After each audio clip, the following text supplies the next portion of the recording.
Alright, so coming up next to the stage. A smattering of disinterest from the crowd. Yes, there was like a lot of disinterest from the crowd. Coming up next to the stage, this next performer just got through writing her life story 3 times. Because she's had several lives at once. She recently performed a one-woman play together with Gloria Steinem. It's wonderful. It's amazing. It's brilliant. It's so very brilliant. She has been reported to have taught Mother Teresa every damn thing she knows. You know, she was like, you know, really, no, you're not going to go with Jill. You're not going to call yourself Jill. Nobody will respect Jill. Nobody will look to Jill for the world's answers. Mother Teresa, and it just stuck. That's how it goes. Mother Jill doesn't roll off the, you know, it doesn't sound authentic. It doesn't roll right off. It doesn't sound authentic. You know what I'm saying? I am troubled in my soul. I need help. I'll go talk to Jill. You know what's funny when you make her do that? Give it up for Janet Kay coming to the stage.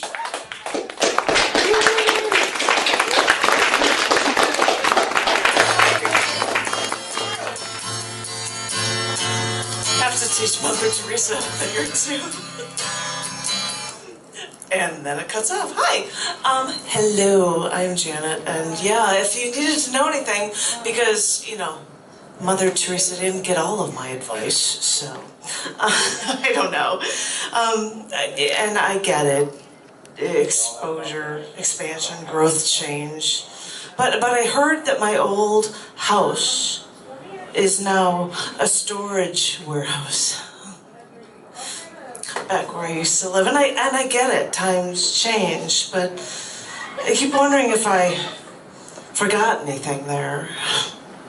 And after all this time, I wonder if I could ever get any of it back. Well, you can rest assured that it's in storage. But I don't have the key. So what's up with that? How do what? I have 2 pieces about 9/11, and I feel terrible because I'm only a Chicagoan that witnessed it, not a New Yorker, though I have friends that were in DC and in New York and in Shanksville, Pennsylvania, so I just got to see it from afar and didn't know what to do, and I was going to read to you about that. This is September 11th, 2001. I remember my husband getting ready for work, and I walked to the TV in the den, and I thought he was watching a movie. He said, "I don't think this is a movie." And I think the World Trade Center has been struck. We stared at the television and watched a plane fly into the 2nd tower. And then we watched the towers collapse. I can't even remember if my husband went to work that day. I just stared at that TV. It took 2 days to get through to everyone. My friend and one brother-in-law rescheduled Pentagon meetings. We tried to call his sister in Shanksville, Pennsylvania. Our nephew heard news reports that if Flight 93 landed 30 seconds later, the plane would have hit his school. My brother-in-law in New Jersey was supposed to be at the World Trade Centers for a meeting that day, but you see, he decided to not go to the meeting. Lucky him. And I remember watching the TV, and I was like some sort of zombie, thinking that this was bigger than Pearl Harbor. More people died. This wasn't a military base. I had to do something. Maybe I could go there. I've traveled around the country by car before. I could drive this. Maybe I could stay at my husband's brother's place in New Jersey and train into Manhattan. My husband couldn't go, so I took off on my own, paid the tolls on I-80, even forgot my camera. Got to his brother's place at 1 in the morning. He told me to train to Trig, but said half of the subway lines had been closed. So I trained from Jersey as far as I could. I couldn't get close, but I thought, I've walked 7 miles to work. This is no problem, an hour and a half. I can do that.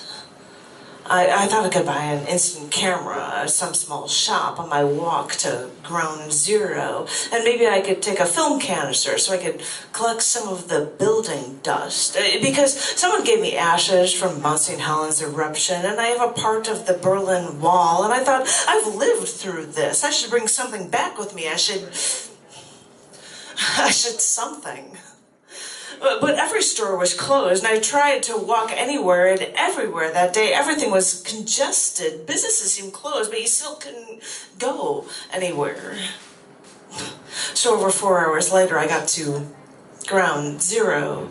I was wearing gym shoes and jeans and a bottle of sealed water in my backpack purse. I wanted to get in to try to help. I don't know with what. To shovel some things out of the way, to something. But no one had maps of where anything was, and there were so many people there trying to help that they told me the best thing that I could do to help was just to stay clear and clear the way so that people could do their jobs. And I just stepped back, unable to do anything, unable to collect anything, unable to photograph anything, only just able to stare like I was watching it on TV. In this, I used only lowercase in writing this, even when I said I am only lowercase.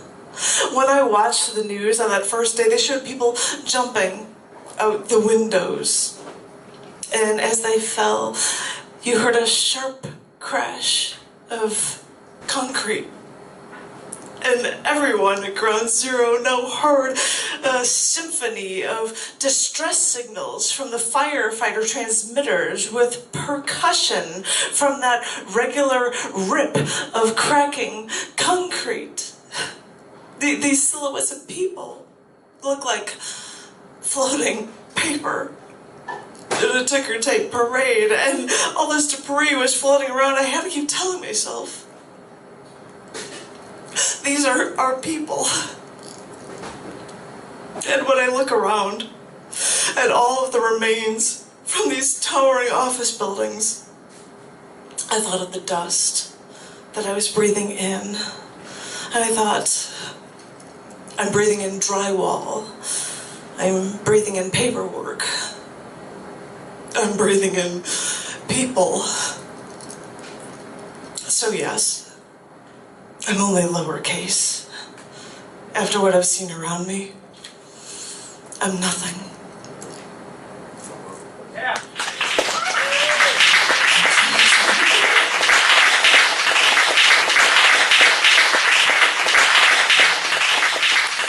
I don't happen to have a copy of my book with me, but a few years ago I decided, for some insane reason, that I would write a poem for every element in the periodic table.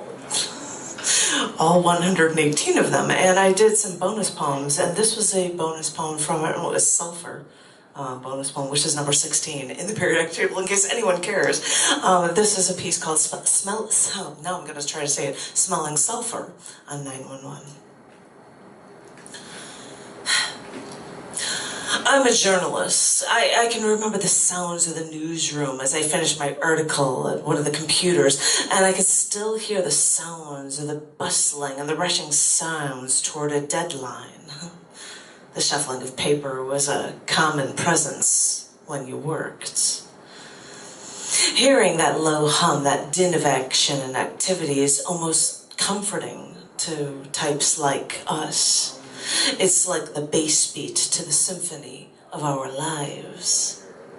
So when you hear the words 911, you think of the number to dial when you hear of more gun violence on these Chicago streets. The smell of sulfur and the gunpowder, another sense that accentuates the center of the world around us. But on a beautifully sunny day like today, you come into a newsroom in the early morning and the sound of action is yet to truly penetrate the ears of these reporters with a styrofoam coffee cup in one hand, crumpled papers of edited copy in the other. But on this sunny morning, the din was different, much more cacophonous, but much more rushed, while still so hushed. I made my way to one of the TV sets along the main wall, and we were all on different channels showing different bits of news, though they all suddenly seemed the same. It looked like the newsroom was watching a movie as smoke poured from one of the twin towers. I tried to make out the voices of one of the TV sets when I witnessed a plane right before my eyes fly into the other tower. I stood for a moment, transfixed like some horror movie addict, before I thought of my contacts scattered along the East Coast. I pulled out my cell phone and I speed dialed Mark in New York. He had a meeting scheduled at Twin Towers this morning, and the phones were jammed, so I dialed Don, who was in the town there for that week, but all was lost to computer-simulated voices, forcing me to leave messages and scramble from afar. As pathetic as we were, we stared at TVs as more forms of communications were cut off from us. This was an attack on New York. We struggled to discover until less than 20 minutes later we saw a 2-second long film played repeatedly from a DC security camera that caught a collision course crashing of a plane through the outer rings of the Pentagon. Well, now the story has changed. Tried to get through to Dan in D.C. He was supposed to be in the Pentagon today, but the phones were still cut off, so we scrambled for any data, looking for a Chicago connection, the Sears Tower, the John Hancock Building. These were national icons that may be under attack. They're escaping. They're making people evacuate the Sears Tower right now, but before we could gain our bearings, only 25 minutes passed before a plane crashed into the ground near Shanksville, Pennsylvania. Shanksville, I thought. I know someone there. I searched and found Anna's number, but was I kidding? Those lines were cut off, too. It's a strange feeling, being a reporter and not being able to contact a single person. Being detached from any lead, coupled with a sinking feeling, wondering if any of the people you know are physically hurt or even alive. As a journalist, you feel really helpless, like your hands are tied behind your back. We give the news. We're not supposed to feel so stranded. An hour after the Pentagon was attacked, the Sears Tower was evacuated, and this wasn't my beat. I had no contacts. No one helped me through this disaster, so I waited there in case anyone needed any assistance. I sat back for a moment, left there to wait, thinking about Mark and Don in New York, Dan in D.C., and poor Anna. I'm sure she's not hurt, but they're now cut off to me. As I said, all I could do was wait. Clear your head of the people, I could hear myself say to myself. You're a reporter, just break down the details of what you see instead of thinking of this on another one. Just think of it as like another one of your human interest stories, maybe. The jet fuel, the drywall, that's all paper in those offices. Those people trapped, they're all hydrogen, carbon, oxygen. But wait a minute. In Chicago, I think of the sulfur smell when it comes to gunfire, but jet fuel is sulfur-laden, and that burning drywall emits sulfur gas. Sulfur is even the third most common mineral in the human body. I mean, I'm a newspaper reporter. I know that sulfur-based compounds are used in pulp for paper industries. Yeah, I'm a newspaper reporter. Just take a breath. And turn your head to the stats. To clear my head of the humanity, the thought of so much sulfur being so much a part of so many details in our lives made me think of the destruction the sulfur was so much a part of today.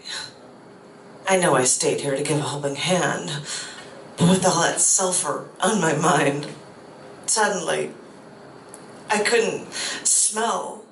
All I could smell was the burning. And I couldn't stop coughing while I tried to catch my breath again. Yeah.